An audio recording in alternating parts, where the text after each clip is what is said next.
a shrike to my stamens. I hold myself as if I were a babe, bare legs with thin hairs wrapped up into my chest, I a papoose. As for those who stop and gawk at a lone Indian sitting in the long grass, the other you of this story texts me, they're just stunned by your beauty in the sun. I tell you that if they are, it's entirely for me today. I am majesty, and my body is a living cornucopia. I eat my own seeds, which isn't to say I consume myself, for once, but rather that I wilt my pain into nutrient, and I am oroboric. My hair, which I model on Steve Harrington, flails in the wind, to the point where I look Medusan in this Mokinstis light. I look at the yous who have harmed me in ways big or small, and I will you all to stone, carry you like gall in the bladder of my being, and expunge you in the beautiful delight of a well-deserved urination. I am a body not needing to be owned. Instead, I am owed, and no man can consume, let alone hold, my plurality in this zipper I call a body.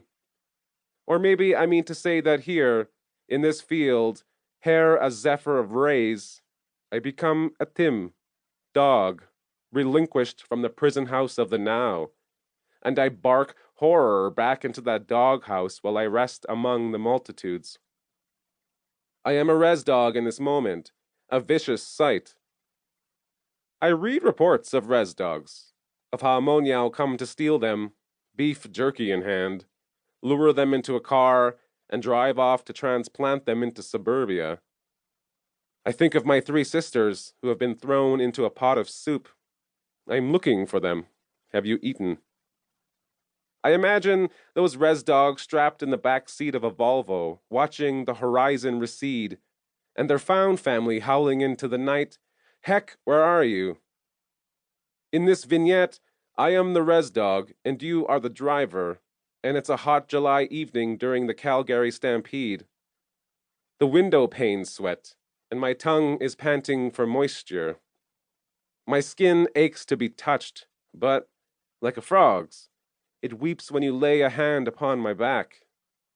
You grab me by the leash that you have locked around my neck, force me close, my whiskers receding from your rank breath, your tongue the scent of fermentation, and I, my own muzzle.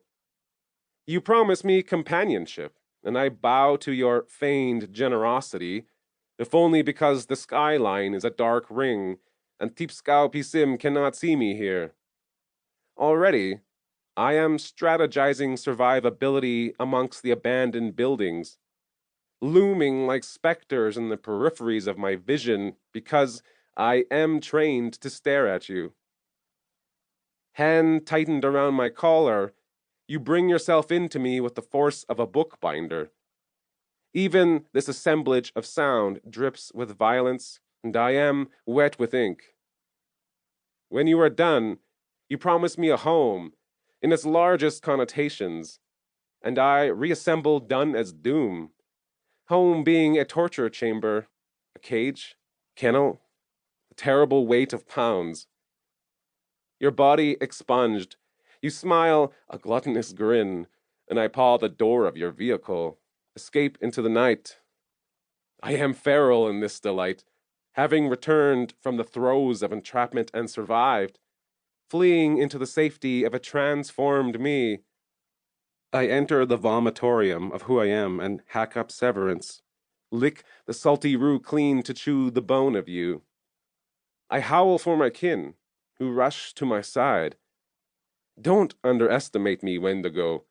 I have chewed larger men than you into dust, blown through monuments, pissed on flagships, and you are only 6 inches of a man pretending he is 10. Together, a pack, we crush bone into fracture, crunch calcium into slop. Will you the smiling death, a sudden syndrome, that slow necrosis?